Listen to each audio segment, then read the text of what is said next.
we're trying to pack up and get out of here and get focused for the next one. Coach, how much did your trap in the first quarter disrupt Robinson? He's a tough guy to trap. We've been trying to get a rhythm to corral him all series long. He's like a whirling top. You don't know which way he's going to go. And finally we had a handful of timely traps on him, but it's much easier said than done. So hopefully we can get to some of those on Wednesday, but also knowing they have counters for that as well. Erik, Chris played another reasonably good game tonight against a tough matchup. You hoping he's coming into some good rhythm at this point? He's giving us what we need, and that's what this series is about. This series is not about coming in and trying to get your averages. You can throw out your averages right out the window because we'll run particular actions and then you don't know where the ball will end up. And whoever's got the best opportunity to put the ball on the floor and make a play, that's what we need right now. And oftentimes it's coming from our point guards. But Chris is allowing us to run some triggers and offense through him. He's very poised, but more importantly, he's been aggressive in giving us that presence at the rim in a variety of different areas. The rebounding presence, the shot blocking, changing shots, and just being a factor in the paint. Coach, how much tonight, the fact you guys got out so quickly out of the box, ran up the score 11-2, and had the Bulls basically under pressure early on, that worked really well to set the tempo for the entire game. And ideally, that's how you want to start, but we've also played them where we've gone up to great starts and they come right back. So you have to be able to finish it.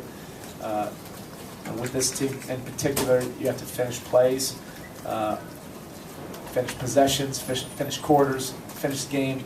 And even as the clock is ticking down, you still think that they have time to make some kind of run at you. So you just have to stay with your game. And for the most part, other than the turnovers, for the most part, we played to our identity. Coach, see a little frustration starting to mount with Dwayne, or is it just like, hey, you're going to get over this, don't worry about it? Look, the thing about Dwayne is he understands better than anybody right now just to help us win, and he is with his minutes. And is he coming in here and getting 30 a night? No, but he's creating a lot of good things for us defensively. He's competing, giving us a presence from the perimeter position to help rebound, and then offensively he's making the right plays. And oftentimes has to throw it back and let the ball start moving. So he'll continue to get in better rhythm. He had some good actions tonight, and hopefully we can lead and build on for Wednesday. Coach, it seemed like LeBron made a concerted effort to come out a little bit more aggressive this game as opposed to the last few games. Was that something that you guys talked about ahead of time, or?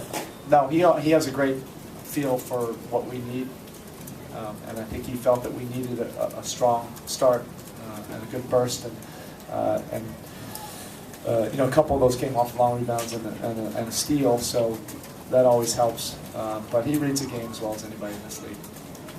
Coach, LeBron has put his stamp on these games. Dwayne has struggled, and Chris continues to play under the radar and yet has anchored the paint for you guys. Can you talk about the job that he's done in the last couple games against Joakim? It's a tough cover because you're not playing one-on-one with him. He does so many effort and tangible things on the basketball court that everybody has to be aware of where he is. If they break us down off the dribble, you're letting our bigs down because they'll come to help, and then now you're putting the best, one of the best offensive rebounders in prime position to tip it in. So it starts with our guards, our perimeter players being able to contain. Then all the myriad of pick and rolls, we have to contain those, try to keep those pick and rolls out of the paint, and then our bigs have a chance to rebound. But if it does get broken down, our perimeters have to do their job.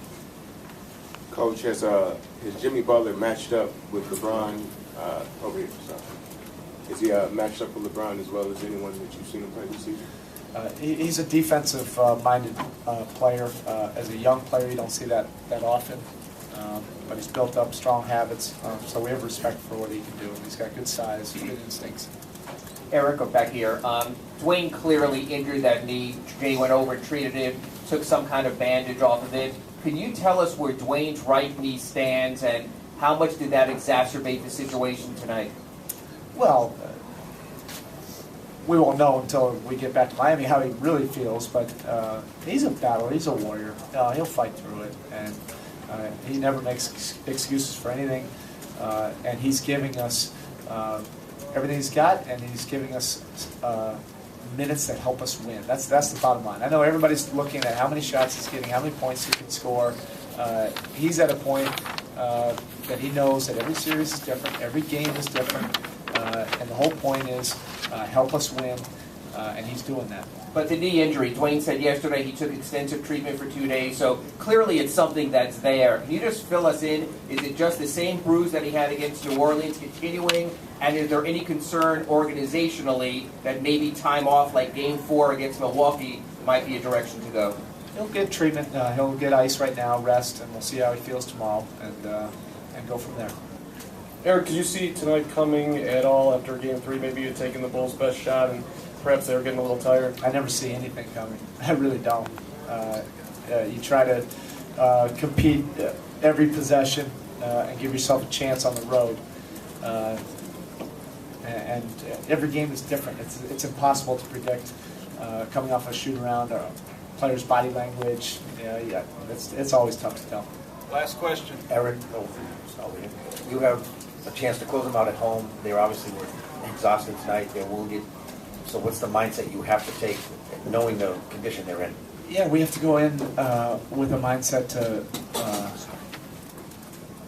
to really approach this with desperation and urgency. You don't want to give this team second life. They're far too dangerous for that type of mentality, because they just continue to grind and they compete, and we know that. We respect that. So the next 48 hours, we just have to get ready for a great competition, hopefully, on Wednesday night.